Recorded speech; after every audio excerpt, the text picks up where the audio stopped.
Yeah. Uh, we might need to do the movies first. I mean, why not, you know? So maybe do the ones that you didn't do for the Sci-Fi Sanctuary. Hmm. I You did just them buy all the for set. little videos Oh, already right, this year. right, right. Those are shorties though, right? Yeah. Yeah. So you could talk more apes. Anyway, that's under our thunker at the moment. So Mm. because you know, once people, a few people are listening to the feed, so it's like, well, we probably should keep the feed going then in some way and not start a Also, different whenever I thing. posted ape stuff, some of it was crazy popular. So there's an appetite.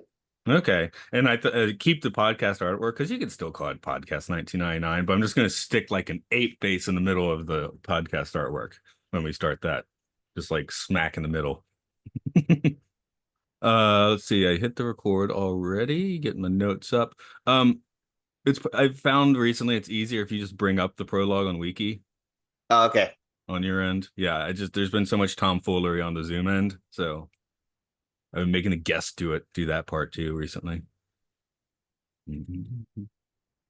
The Bard.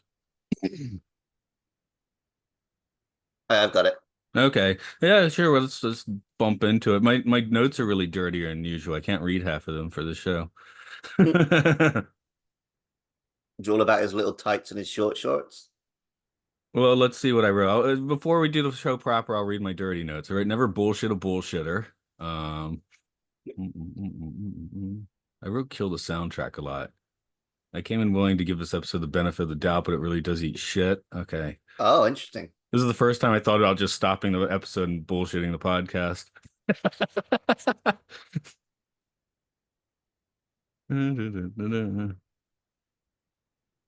I want to kick Julius Moomer in the balls. I think I could say that on air.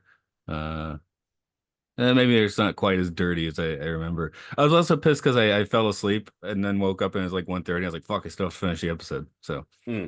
that always puts you in a bad mood. So yeah, I'm glad we did not do the lives of others for this morning because I would have been like scrambling this morning to finish it. Oh, yeah, It's that's like a 2.5 hour film, not a 45 Yeah, minute Twilight Zone. exactly.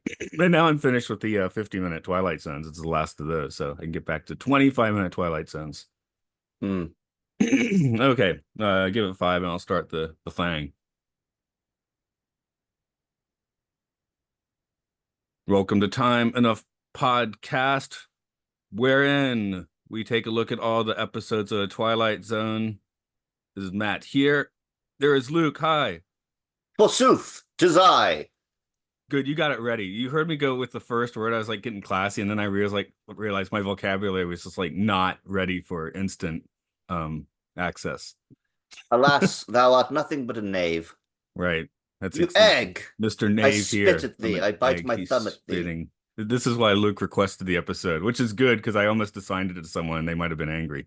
Yeah, I asked for this one because you said it's the Shakespeare. I thought it was a Shakespeare one, Right. and then you were like, "Oh, you sure?" It's like infamously one of the worst. This is the least annoying comedy episode so far to me. Okay, well, I guess that's good. I mean, granted, there are a few good lines and stuff in here, but it is, Well, yeah. also it had some bite. Like I could tell what he was like making fun of here. Yeah, I guess it's kind of like the Mad Magazine version of the Twilight Zone, you know? Hmm. You get Mad Magazine in the UK much? No, but I watched like I was aware of it, I You got guess. Beano. Okay, maybe Beano's the equivalent. Yeah, but Beano's just like comic strips. Yeah, yeah. But Dennis the Menace and the Bash Street Kids, and I did read a lot of the Beano. the different Dennis the Menace. Inside I Out just ripped learned off the about Beano. Yeah, they isn't your both came out the same day.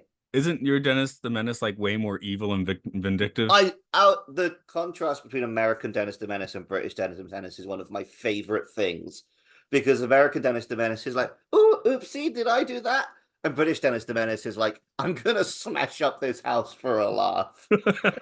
Yeah, that's what I heard. So I was because I only learned about this like 2 or 3 weeks ago. So I Yeah, yeah. it's like the most of the Beano is just like comic strips. Like, what if there was a kid who was just awful? So as a teacher now, you probably couldn't read it. It was Oh no, already a I no stain. because you know I'm the one teacher who loves those kids. I'm in on the joke when my kids are being obnoxious. Bring in the chaos. Yeah, okay. Well, Like they specifically split those kids off and give them to me. I think I get a lot of them too, but that's fine. uh, let's get rolling with the trivia on this one. Original air date was May 23rd, 1963. Script is by William Shakespeare. I mean Rod Serling. Okay. David Butler directed. He started off as an actor, appearing in a pair of D.W. Griffin films. He ended up as a director for a bunch of Shirley Temple and Doris Day films. And let's not forget the Bing Crosby, Bob Hope banger Road to Morocco, which he directed. What do you know? Jack Weston played Julius Moomer.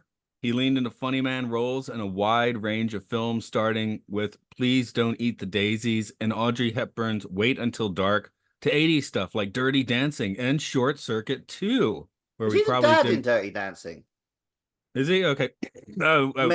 Maybe. Weird admission. I've never actually seen Dirty Dancing. So, Oh, great film. yeah, there's a soundtrack, of course.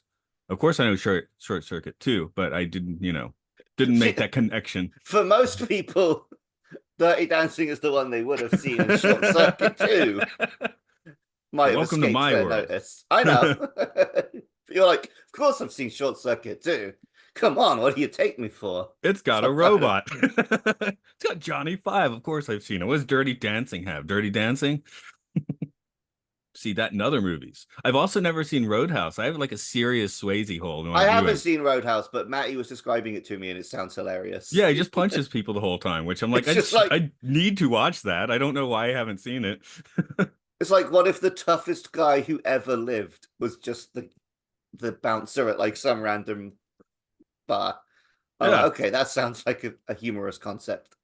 I think they tried to gussy it. They just did a remake of that one. I think they Mm. tried to gussy it up. It's one of those things like, no, it's about a really brutal man who beats people up. You don't add anything to that. There's But and no also reason. it's the idea that it's about the toughest, most brutal guy, and it's played by Patrick Swayze. Perfect. I think it's Jake Gyllenhaal now, by the way, which I don't know, I he's guess. he, he's got that psychotic edge when he needs it. Yeah, yeah. Swayze seems like he's gonna like, he's got that love and feeling, right? So that's the Mm-hmm. wrong movie. It's Top Gun, I Well, think. he's meant to be the quote unquote bad boy in Dirty Dancing. Moving along with the trivia, William Shakespeare was played by John Williams. No, not the film composer or the classical guitarist.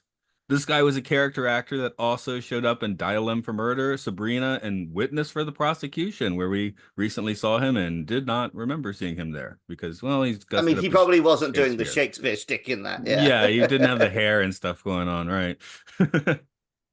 Burt Although Reynolds is. Oh, go appropriate ahead. Twilight Zone connection because that film is like one of the original twist endings. Yes. It even it ends with the disclaimer, like, please don't tell your friends how this ends. Well, I literally almost think of that now as like, oh yeah, that's another Alfred Hitchcock movie. Oh, wait, no, that's not Hitchcock. That's Billy Wilder. So I guess he Hitchcocked pretty well in that one. Burt Reynolds is here doing his best Marlon Brando impression as Rocky Rhodes. This is near the start of his career where he was often called on to be a Brando substitute and actually got into a public spat with Marlon Brando about it, apparently, in the early 60s. Which, I mean, come on, that makes sense. Brando. I wonder I wonder if he was in the running for The Godfather Part 2. Huh. I mean, I know that's quite a bit later, so maybe he would have been too old for Oh, the you mean role. the one with Brando? No, I mean the one where there's someone playing a young Brando. Oh, right, right, right. It's Because they just got De funny because Niro, of they're course. about the same age, right? So it would be funny if Oh, see, he's a okay, little that's younger, but yeah, yeah. that's what I wasn't getting. It's like no, it makes sense though because Marlon Brando just aged so quickly that Yeah. he Yeah, I did just look. assumed there was like a 30-year age difference. I mean, I could look at Wiki, but I'm pretty sure they're not too far off from the same age. Um, of course, Reynolds would get past his Brando phase and become a major film star in films like The Longest Yard, Smokey and the Bandit, and Smokey and the Bandit 2, The Cannonball Run, and Cannonball Run 2, and of course, Boogie Nights. And that 70s photo where he's laying naked on a shag rug with That's the what I'm most fireplace familiar behind with him him. from. Yeah, yeah, I can't leave out that credit. Impatient exec Mr. Shannon was John McGiver. You'll find him in Breakfast and Tiffany's, The Manchurian Candidate, and next season Sound and Silences. That's what I got for trivia. Again, it was 2 in the morning. I tapped out, and this has a lot of rolls in it. I was like, that's a good four. Four is nice, but if I missed someone's favorite, Star Trek guest star or something, oops, you can correct me on that later. Will you prologue us, please? You've just witnessed opportunity, if not knocking, at least scratching plaintively on a closed door. Mr. Julius Moomer, a would-be writer who, if talent came 25 cents a pound, would be worth less than car fare. But in a moment, Mr. Moomer, through the offices of some black magic, is about to embark on a brand new career. And although he may never get a writing credit on the Twilight Zone, he's about to become an integral character in it. I've never been able to roll my R's. Right. Nope, can't do it. I grew up doing impressions of various doctors, as in Doctor Who, Mm. and my girlfriend is Mexican, so I'm pretty good at rolling my R's. Well, it's Not as like good that. as her, of course. Yeah. Like, No, right. But like everyone in my family can roll their R's. hmm. Most of my friends, I think not rolling your R's is actually kind of a weird, rare thing. I can roll my tongue. I think I could do the double roll, but I'm I not think going to a do that lot on of an people audio can podcast. can do like one, but they do it. It's like mostly was doing tongue twisters in Spanish, where it's like every word starts with a rolled R, and I can't do that. No, I can't do the one. Nope. There's no R rolling for me. So too bad. Arriba! Um, one of the things that I think put me in, because I came in thinking, man, maybe I'll this will be like I'm glad you like this as a comedy episode. For me, I was coming in hoping it would be like underrated, but I think the nail in the coffin for me for properly liking this episode was the music, which I've never seen a Okay. score that Mickey Moused this much. Like after every line, when he gives a monologue, it's like, so what I was thinking, I'm going to go to the store, and just I'm like, oh my God, please stop. I just assume stuff this old will have bad things like that. I'm good. I can just block it out. Because I was listening to the Blank Check podcast as actually where they were noting that Home Alone, the reason it's a movie is because of the soundtrack. Most Right, 1990 kids movies would have the slide whistles and stuff as the soundtrack, but the fact that it right. doesn't, it's like, oh, this is a kids movie, but the music tricks you into thinking it's a real movie. Same thing with dinosaurs and people getting torn apart in Jurassic Park, but you have the soaring theme, right? So Mm-hmm. this Um, this is the antithesis of that, where it's the I except the wonder if I can forgive awful music choices more than you because I've like played a lot of video games and watched a lot of anime where they just have like this is the fun stuff is happening music and it just switches to that like like my fourth note is uh-oh, there's the wacky music, and then it never really stops. So I wrote about 4 times in my notes, kill the soundtrack, kill the soundtrack. yeah, a lot of RPGs and stuff will just have a track that it switches to that's like, oh, we're in the happy fun time section now. Somehow that Here's the doesn't bug humorous me as music. much. That doesn't bug me as much somehow. I'm thinking of, I mean, I'm thinking of 90s JRPG. So I'm thinking Mm. Dragon Quest, which does that with more bit toony stuff, right? But Mm-hmm. I guess now you're going to hear it with the soaring actual orchestral thing when you enter that happy place. Maybe, yeah. So for me, if you do it in like 16-bit tune, then it's fine. But Chrono Trigger, great soundtrack, right? Yeah. One thing I did, so you were talking about like this was the episode that almost made you want to like not watch the whole episode. It was going to be my I Great Expectations, where I when I didn't read Great was Expectations and guessed on the test. when I was looking it up, I found that on like Vimeo, people are posting up 25-minute edits of the 50-minute episodes. Yeah. And I was very tempted to just watch that and not tell you. Or probably just watch that and tell you. Oh, okay. You should have told me about it, and then I would have watched that. But yeah, Mm-hmm. like I said, I woke up at 1:15 in the morning. It's like, oh crap. I fortunately I was like 35 minutes into the episode, so I didn't have to catch up with that much because I was worried like, oh, I'm only halfway through, and that was not gonna make me happy. But But a lot uh, of them, like this one included, right? You definitely could make a 25-minute episode that would get everything across. yes. I mean, I could So I could that's a smell the parts. worthwhile endeavor. I could smell the parts of this where you did appreciate the satire, like, good lines and stuff, like television is looking for talent and quality, you know? It's like, yeah, well, it's whenever there's like a great line, and then the ad guys are there like, "Ugh, a disgusting feeling in their stomach. We want them to want soup afterwards." I guess the Because problem I is you could get, tell that's coming from Rod's genuine frustrations, right? oh yeah, you can smell his frustrations all over this, especially if you've been, reading behind the scenes and, with coffee and tea ads and stuff like that. Um, but here's the thing: you say television is looking for talent and quality. That's a great line. You don't follow it with bum bum bum bum bum bum bum. That kills it. That's worse than a laugh track, you know? So yeah, I don't know. I would like to see this with the soundtrack just ripped out and then see if I like it better. That might Right? work. And because everybody in this is mugging. This is a master Like, class in mugging for the camera. Every character is mugging. yeah, like I'm not saying I loved this, but I could see the good core underneath some bad choices. Yeah, but I am in Dingle territory. I'm like, which one do I like? I guess you like Dingle less, so that's fine. But Oh, definitely, yeah, yeah, yeah. yeah, see, Well, Dingle, that's because like the underlying joke of that wasn't as funny, whereas here, like, there is something genuinely funny at the core of it, and maybe mm. it's not executed great, but I can appreciate it. I mean, I it's just, weird I with these comedy. Like, I think when we did Cavanaugh's Coming, like we liked it a little bit better simply because at least Carol Burnett was really good. She was mhm. funny. The rest of the episode was pretty farty, but she was good. So that was something to latch onto. Here, let's see. Also, this doesn't feel like Rod trying to pilot his sitcom, right? This is Rod just writing a funny episode. Yeah. And turns out he can do that when he's not trying to shoot on and discombobulated.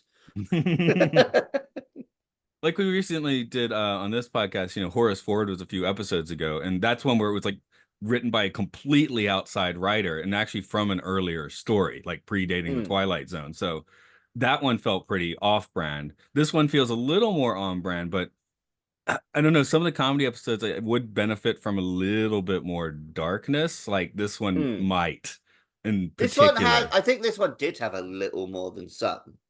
Then some, Like, not yeah. enough, but like, if it had an edge to the comedy, and he was ultimately like a Twilight Zone protagonist where he brought his own downfall and he was punished, sort of thing.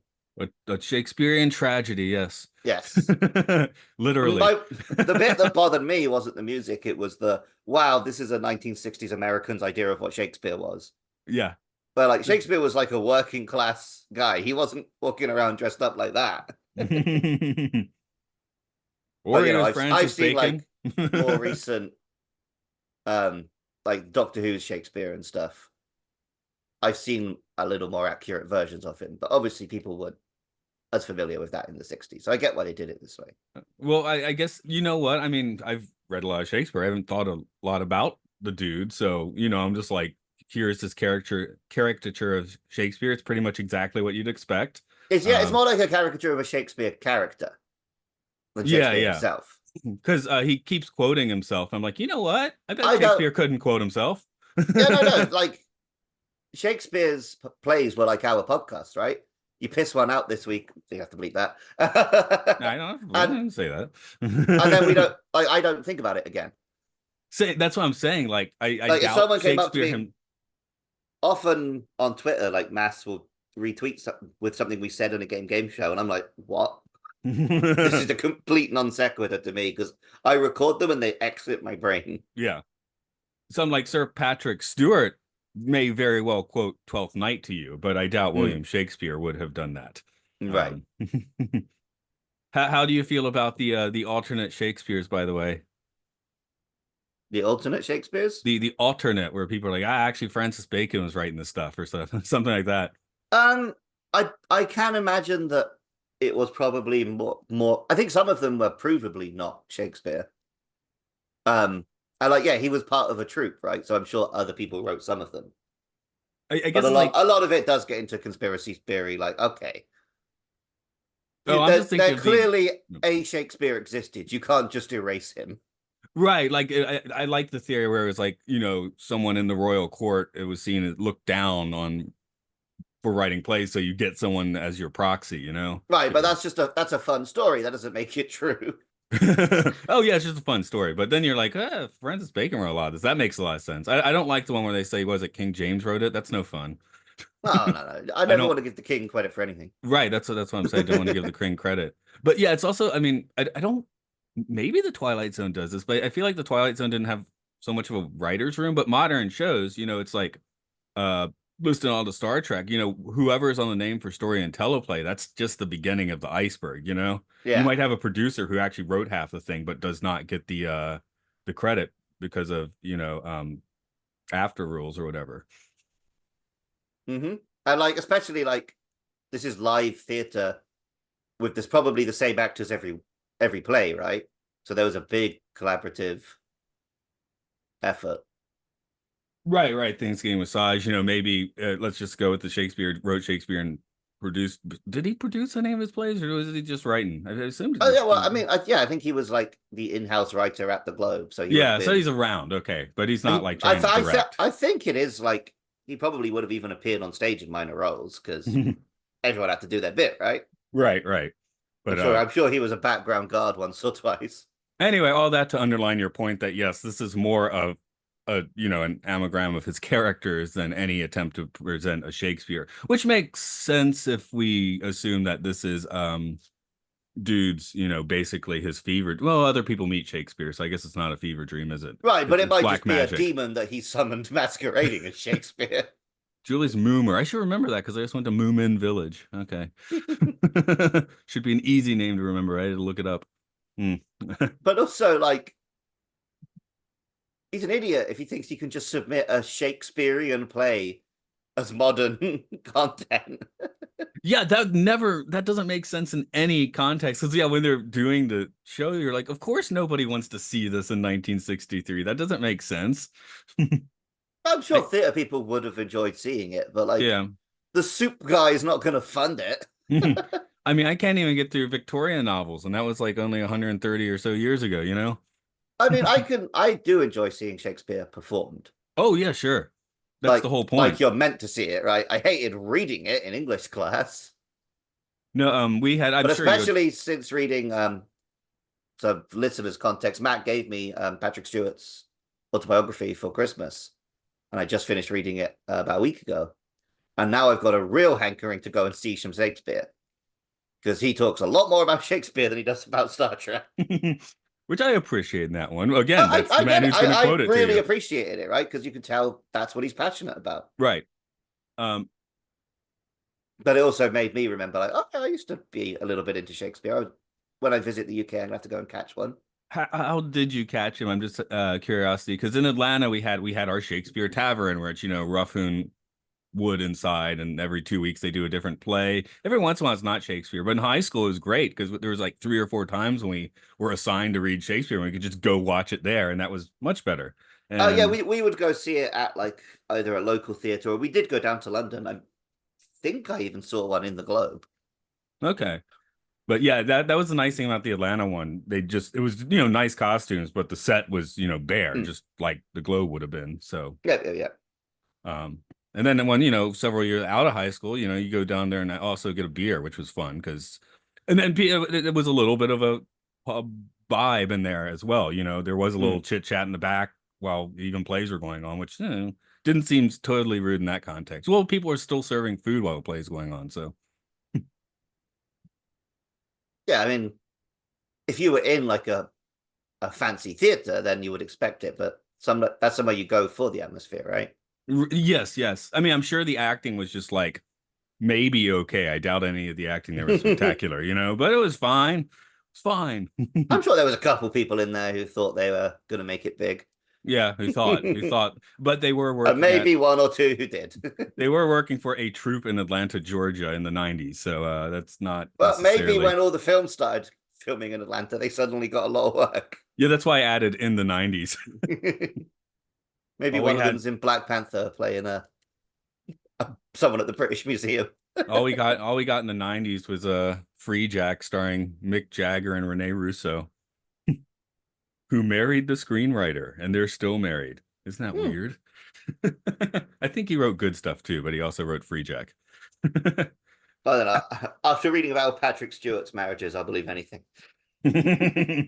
um, let's talk about that library lady. That was a bizarre performance because that could have totally been a pretty straight performance, and it was weird baseball obsessions, and then the book just flies out of That was like nowhere. a good comedy bit. Yeah, yeah, that wasn't the worst. Again, maybe the music was driving me nuts still, but um, I just wrote, I said she's probably stoned. She's like a New York City beatnik, so Hmm. which makes sense in 1963. Like that was a good gag. Like he's there talking about black magic and literature, but she just wants to bang on about baseball. That's kind of funny. I guess that makes sense. Maybe the World Series is going on. That's probably observed, right? He probably met someone like that. Yeah, yeah, That felt yeah. like it came from somewhere. But then that's also where the comedy, like both of them are mugging for the camera the entire time. And maybe the one thing this episode really just doesn't get is having the straight man in a scene. Well, there kind of isn't one for most of the scenes. Just everybody is wacky. So Like the that closest starts thing to to a grate. straight man is Shakespeare, but then he's busted. He's doing an impression of Shakespeare, so he's Oh, not that he's straight come man. on. He's not doing a straight man at all. This That's is what. Yeah. wacky. Here's every pretentious Shakespeare character all at once. And I mean, Shakespeare wrote some bad plays. Yeah. Oh It's yeah. like, I mean, like we said, he was putting one out like every month or something. because It was just his day job. they make it like, oh, anything this guy writes is going to be, gold. So that's not true. Let's see what a list of Shakespeare plays. Let's see what crap is in there. There's like Characters. 600 odd, right? Oh no, there's not that many. I mean, I'm sure we've lost some as well, right? Well, yeah, I know I've heard that we've lost some. Incrocure. Inevitably. Let's see what measure for measure. Never heard of that, but who knows? Someone probably loves that. What is listed as a problem play, whatever that means. Um, That might uh, mean that it's debatable whether Shakespeare wrote it. yeah, yeah, yeah. L.R. The Late Romances, The Two Noble Kinsmen. I never heard of that. Okay, there's a few. Actually, I have heard of most of these. What do you know? Maybe he didn't write crap. I don't know. I'm not a Shakespearean expert. He never misses, banger after banger.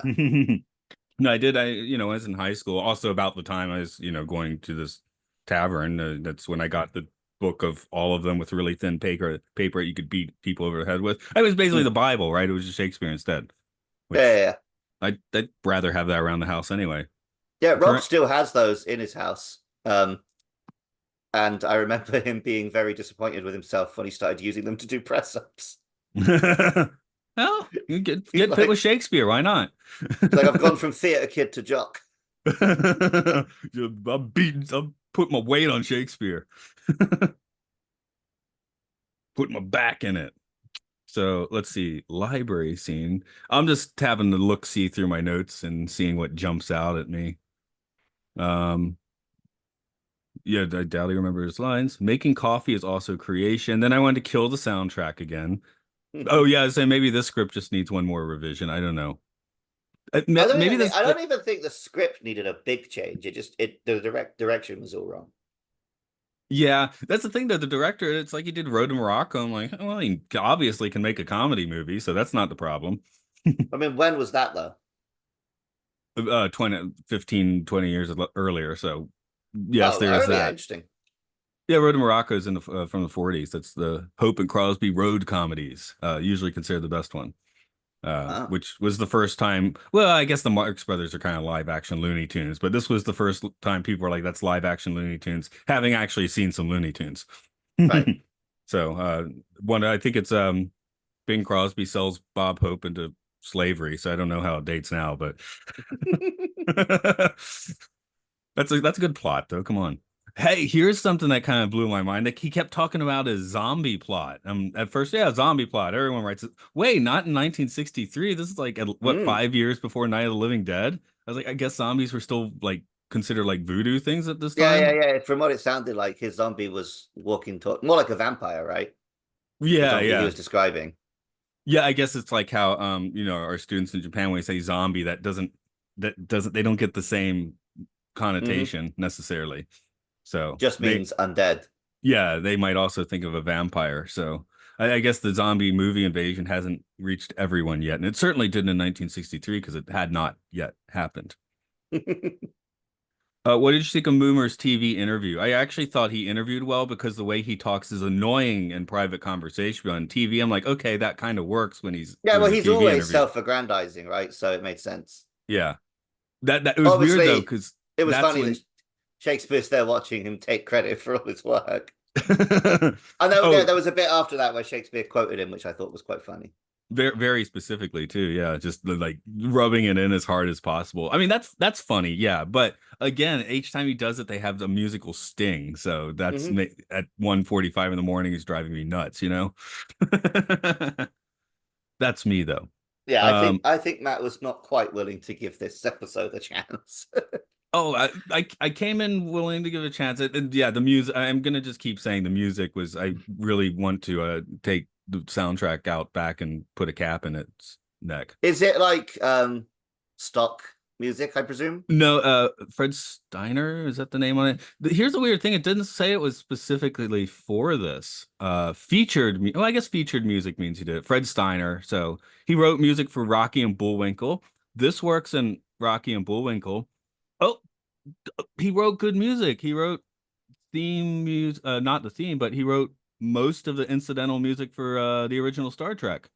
Hmm. So he definitely can write. I guess that means he wrote the fight music, or might But mean he then wrote the fight music. when Star Trek did a comedy bit, it Harry often Mudd would, does have a few of these stingers, yeah. yeah, it would do that same kind of stinger, yeah. But this one just does it like the thing that was driving me crazy is when someone has like a 10-line monologue and after every line there's a sting. Hmm. And yeah, so it might just be So, because mate, yeah, I'm more musical minded. he was applying what works when it's the single joke at the end of a serious episode to every joke of a comedy episode. And in the middle of the telling of the joke, Yeah, like yeah, the yeah. jokes were interrupted by the comedy sting. So I wonder if that is the biggest flaw of this. Like if you but just rip out the soundtrack, it might be a little better. but does it work if you think, oh, that's part of the whole parody of television? Yeah, okay. Well, Like, that's where the what if flavor that's a deliberate joke? it might be, but the flavor I guess didn't sit well with most people with this holding the lowest rating of Twilight Zone episodes. I love that you're looking for the bright side in this one. I do appreciate that because I'm that's not what looking for the bright side. I just liked this more yeah, than pretty much any other comedy episode. yeah. Okay. I really did like Burt Reynolds doing Oh joke yeah, yeah, Marlon yeah. Brando. That was legitimately hysterical. Like, oh, well, why am I walking through the door? And it's like, well, what question are you asking? Exactly. What's the question? And then telling Shakespeare he knows nothing about theatre. So yeah, I love that. That was where it did catch on a bit of fire. But then Mhm. some of the changes and edits they're making in Shakespeare, where they're like, let's take the balcony on the balcony. So it's like, you know what? You're doing Romeo and Juliet. You could do that. You could put it in a different location and it'd work. No, but turning the onion to turnip, though, that was turnips don't make you cry. Well, that's specifically the coffee tea Yeah, yeah, substitution yeah. in that early Twilight Zone episode, right? So oh, and then right at the end, the Black Magic book shows up again, which we've basically forgotten about for 30 whole minutes. Once Shakespeare shows up, there's no reference or invocation of black magic for what, 30 minutes? And They then just he's kind of suddenly dropped it. summoning Robert E. Lee and Ulysses Grant. Yeah, yeah, Robert E. Lee, I'm sure. What was it? It was Robert E. Lee, Ulysses and Grant. Who else shows up at the end there? Washington and Lincoln. Oh, Pocahontas. That was the other Oh, one. I'm like, oh, Pocahontas, yeah. yeah. I'm like, this is not. This is a weird collection of people. I forget that in America she's famous before the Disney film. Right, right, right. So obviously we hadn't heard of her in Well, that Europe was, before that. in the 50s, Davy Crockett fever and stuff, and just all the Westerns fever, I Mm. guess that's so, not that Pocahontas was from the West or anything, but it all ties to Davy Crockett is in the forest a lot. I don't know. I haven't watched a lot of this stuff deeply because it's hokey. Mm. Weirdly, I prefer Westerns from the 1930s, which I guess are even hokier, but I guess they just lean into it so hard. Hmm. Yeah, I don't know. I mean, epic westerns are cool, but slow for me, so I don't watch them a whole lot. But I think we've got a couple coming up on Films and Filth, right? Yes, we do. Actually, Is that's it the whole Dollars trilogy? I think it's just the good, the bad, and the ugly. All right, I'll probably watch the trilogy anyway. Yeah. Well, the first two are reasonable length, whereas the good and bad and the ugly is insane length. So, or you could, or here's what you do: you watch your Jimbo Sanjiro, and then you watch the good, the bad, and the ugly. I think maybe that's what I'm gonna do because we don't have the Kurosawa on the list. Mm. How much do westerns infiltrate in the UK? Because it doesn't really seem like something that But would. my generation, not at all. But like my granddad was mega into westerns, Okay, and in the because 80s we were getting a lot of westerns secondhand mm, because like 18 does a cowboy episode and Transformers does a cowboy episode, and so we were aware of it, but I don't know how big it was. But yeah, so like because the '90s uptick didn't really hit where you get Dances no, with Wolves and Unforgiven and Tombstone. no, I mean they existed and people watched them, but it didn't like become a big cultural thing. I don't think Quigley Down Under. no one was like into cowboys when I was a kid. No, same with me. So, and I, Yeah, I was in the Boy Scouts with redneck kids, and they weren't. I mean, they were into cowboy stuff, but they weren't watching westerns so much, as far as I could tell. Maybe they were, and they just weren't telling me about it. That would actually make yeah. sense. I guess we go ahead and delve into a few questions for this one. Well, unless you want to throw out a big No, I pointer. think I've hit everything I wanted to say. I felt like since we brought up Pocahontas, that meant we were at the end of the episode. Hmm. One more thing to throw out, by the way, actually, though, where they're talking about Shakespeare being a master of writing stories, he didn't really write any stories. He just took stories. I mean, He did histories, but he also wrote his own tragedies. yeah, but even a lot of those were from existing stories. Like Romeo and Juliet was a existing story. I mean, he masterfully did something with it, but it was already there. I mean, by that token, no one has written a story in 2,000 years, Matt. Right, there's the eight archetypes. But I was Right. just like, I just want to He give added a hell mastery. of a lot to I just that. want to give mastery where mastery is due, and I feel like Shakespeare's mastery is not writing a story, No, but it's in writing characters and dialogue and right. Which I guess is still important for TV, but poetry. I mean, maybe that's subtle satire again, where it's like, oh, they're not even like getting the strength right. Hmm. But yes, as for questions, who in this episode goes into or through the Twilight Zone?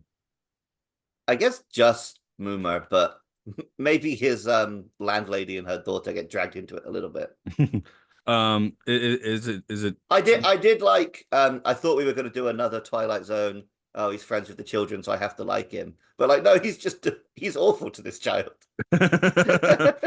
she seemed weirdly modern, like in her performance. Mm, That broke out of the episode so much because everyone else in the episode is mugging for the camera like it's 1963, and then the girl is like an almost naturalistic performance, which is that might just weird. be a child thing, right? Yeah, but I mean, it seemed like she was a more serious actor than anyone else in the episode. Well, giving that Burt Reynolds is owning what he's trying to do. Oh yeah, Like that's the other thing. His shtick is done so well, it makes Moomer's shtick seem old and archaic. Again, that's where season 4, I keep kind of noting the new Hollywood and the old Hollywood. One yeah. episode's kind of new, one's kind of old, and this one has a little bit of friction between the new and the old with I mean, Burt Reynolds, very specifically, Marlon Brando's doing method acting. That's going to become one of the big things for New Hollywood, right?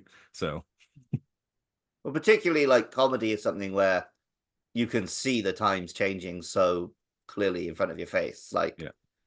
New Hollywood and old Hollywood, comedy acting is going to really clash. I was going to be pretentious, by the way, and say Hollywood has gone through the Twilight Zone. Or well, I guess this is a New York City production. So this New York City production has gone through the Broadway has Twilight gone to the Zone. Twilight Zone. Yeah. Man, Except they're still doing it for TV. I guess this is the big shift in television because I think most TV started at being filmed in and around New York City and then, moved over to Hollywood later or Burbank later on. But where films was moved over Twilight in the Zone mostly being recorded? I believe in Hollywood. Yeah, because they always use the Right, because yeah, Universal we always talk backlot. about the yeah, and like So those Twilight California Zone is hills being and made stuff. in yeah that and that And they try and tell us it's other states. right. Rod would have been there more because he was in New York most of the time at this point. I mean, this is a clearly Rod's not there episode, even though he wrote it, because that's just at the end you see him, on a plane set, meaning Hmm. he did about 8 of those that day Yeah, because yeah, he yeah. was in They don't LA even for a couple try and days. like don't even try and chuck in a similar bit of scenery or anything. That's also where maybe I'm reading in that, we have a very burnt out Rod Serling writing this. So he's maybe like tiredly chuckling to him, like, oh, it's funny, but kind of like the pin is sputtering a bit because it's the end of season 4. Hmm. But Which, maybe that's why I think he wrote comedy that worked for me because he was writing out of being annoyed at these people. but yeah, I'm not going to try and be like, does this whole production deserve? Maybe I should ask, does this production deserve to go through the weird Shakespeare black magic Twilight Zone? But I guess we'll leave it to Moomer for the most part. Does Well, Moomer? he mostly seemed to benefit from his trip to the Twilight Zone, and I don't think he deserved any of it because he was a hack. Although, I mean, that's real confusing when he comes in with a whole, like posse of historical figures at the end. How's that going to be It's helpful? None a of whom are quasi Bill writers. and Ted. Yeah, none of them do any none of those people are writers. I mean, I guess they gave speeches and stuff and wrote diaries, Probably but it's yeah, speech writers. Yeah, the generals probably didn't, and now I'm forgetting who the other person was again. there was two Uh, presidents. It was Washington oh, okay. Oh, yeah, and Washington. Pocahontas. Yeah, yeah. So probably wrote something.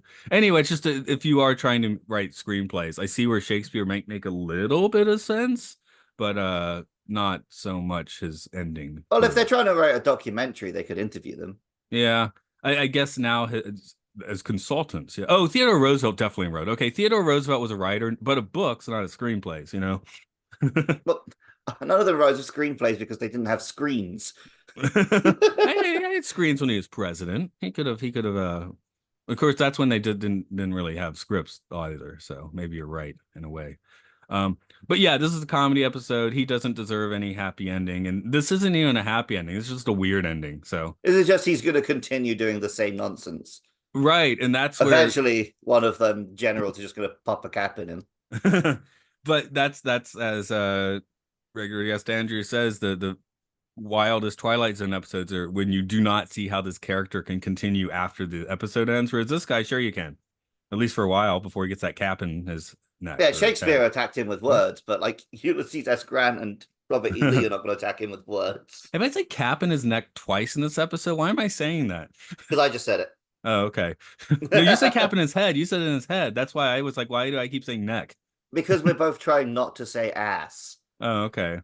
Well, you don't. You can say that on this show. Oh, good. Ass. There, you Can did I it say again. asshole? Well, you just did. But on TV, they bleep that one. Yeah, they don't anymore, I believe. I believe I've heard that on network TV at some point. I haven't watched network TV in Oh, but maybe decades. it's like the NHK movie in Japan, so they wouldn't have thought to bleep it out. Oh yeah, yeah. I hear like the F bomb being dropped in like daytime in a hairdresser's here in Japan. Yeah, one of my first, maybe 2 or 3 days after first coming to Japan, I remember I'm in a record store and people were pushing their kids around in cribs, and it was actually now I didn't. It was the first time I heard it. But it was the Streets, the second Streets album, which has quite a Hmm. few F bombs on it. So I was like, "What's going on here?" It's a good album though. um, so Tripometer, where would you like to place this one? I'll give it a 2B or not. Okay, so 2B, Or not 2B. right? Or the streaming service Tubi. You'll give it a Mm. Tubi. Hmm. Did you watch this on Tubi? No, I watched this on a pirate website because Nice. Paramount Plus is difficult to watch in Japan. Right, right. So that's why I'm And very happy to stick I with my Blu-ray. well, I remember when you started this podcast, I considered getting the Blu-ray. And then I was like, well, I'll watch it for a bit and see if I'm actually going to stick with it. And now we're like one season from the end and I haven't bought the Blu-ray list. Well, there's not much point buying the whole series now. Well, I notoriously I have the Space 1999 set right here for my Space 1999 podcast, but I usually watch it like you do, just because it's more convenient that way. Yeah. So in that case, it is a legit backup copy, I guess, so it's fine. But other things I watch, I don't know about. Mine for this, Yeah, I'll go ahead and give it the straight number and keep it at a two without the B, I guess. So just to Mm. give it a number that makes sense to people who care about that sort of thing, because it's not Don't that give tri anything to people who care about things like that. They deserve nothing. well, I Nerds. just want to give two for the black magic, a proper two for some black magic. I always like it when there's random black magic thrown into a Twilight Zone episode. You get your witch man that way. Hmm. So, yeah, for me, maybe Still Valley, which was not a comedy episode, I think's funnier because that Witchman performance was so insane. So to I'll me, tell you that's what didn't hold up for me was the dumb magic words he was using. oh God, that well, All the yeah, fa va voom zazazoom stuff. yeah, that's more, that's I another know that's form of just of its mugging. time, but oof. Yeah, he could do better than that, I'm sure. So no, I was very happy you requested this because I was like, oh my God, if I have to like assign this to someone, they're going to be angry at me. And you'd already had Mm. enough comedy episodes where I did not do that. And then since you asked for it and liked it okay for a comedy episode and could put that forth, that makes for a better episode because I think I'm down with the IMDb team on this one where it's I think it's 5.4 or something on there. So To which be, is I I'm not saying I'd go much higher than that. We'd be going into like the sixes. yeah, for sure. Whereas like some of those earlier comedies I'd be putting in like three and four. Let's see, where would I actually put this if I'm thinking about because I think the five is maybe too high for me if I'm being real. Mm. Let me check on it is okay, 5.6, even a little that's even higher than the 5.4 I just Wouldn't said. wouldn't be on our bad list if it was a film. No, wouldn't be. Not even close. No, wouldn't be on Mark's mid idea where you do everything right in the middle, which seems like it might actually get too bland too quickly, but we'll see. Um, there are interesting choices if you do that though. But yeah, the Bard, weird way to end the season. I guess that's one thing to say. Not that seasons necessarily end normally in Yeah, because it's not. 1963. Well, especially in an episode, a TV show as episodic as this. I mean, It's it an just came anthology up series, in right? this podcast, another podcast, or maybe it's just a live chat where I threw out, well, the last episode of original Star Trek was Turnabout Intruder, where Kirk plays a woman, and it's like the cringiest performance you're ever going to see. But Yeah, but yeah, that's this kind of syndicated TV. They're not really thinking about seasons, right? right. And yeah. I guess we'll wrap it up today. Do you want to, I guess, talk about what's going up in your gaming podcasts? Yep, you can listen to Luke Loves Pokemon. We talk about different Pokemon every week. Twilight Zone listeners will maybe be interested as around the time this episode goes up, there'll be an episode on BHM, whose name is and LGM, whose names are literally based on Little Green Man and Bug-Eyed Monster, and are based on like aliens and greys and UFOs. So I get to talk about a bunch of that kind of thing. There's Game Show, a podcast based on British comedy panel shows where in theory it's a game show about games, but it's just an excuse for us to wind each other up and have a laugh. We finished a season of Hyrule Field Report about The Legend of Zelda Tears of the Kingdom. So if you want to relive that game or play along with a podcast, that's all there and available online. Monster Mash is currently on hiatus, but it'll come back pretty soon when Monster Hunter Wilds launches. Those are the gaming podcasts, gaming section complete. Also, Yeah. there's Films and Filth, which me and Matt do every week with Mark, who you've also heard on this podcast, where we talk about the top 100 and bottom 100 films as rated by IMDb. Rightio. Okay. I don't know. You got to give a final line on this one. You wound your brain up for this, right? Exit, stage left. Okay, all one syllable words, but we'll take it. Apart from exit. Oh yeah, good point. Yeah. I thought about very quickly. It was a I'm very glad quick that thought. you got to put that bit after the music. I know that's Sure. more editing than you're usually willing to do, but that's I do that sort of thing occasionally. So if someone makes it, yeah, I guess I have to put at the end of the music though, just in case someone sticks through it. Okay, I will oh yeah, stop because you this. often put a full song at the end of this one, so That's correct. I they do that have for really. all of them, I think. So yeah, they have to hang around. Because uh, I'm often like a minute into the song, and I'm like, why am I re-listening to one of Matt's songs? I can just get to the next podcast. Yeah, I mean, admittedly, I don't listen to them, but that's because if I'm going to listen to my own music, I'll play one of the albums on the iPad or something, you know. Hmm. But just an excuse to get it out there, right? Yep. Hit the recording stop. Goodbye, everyone.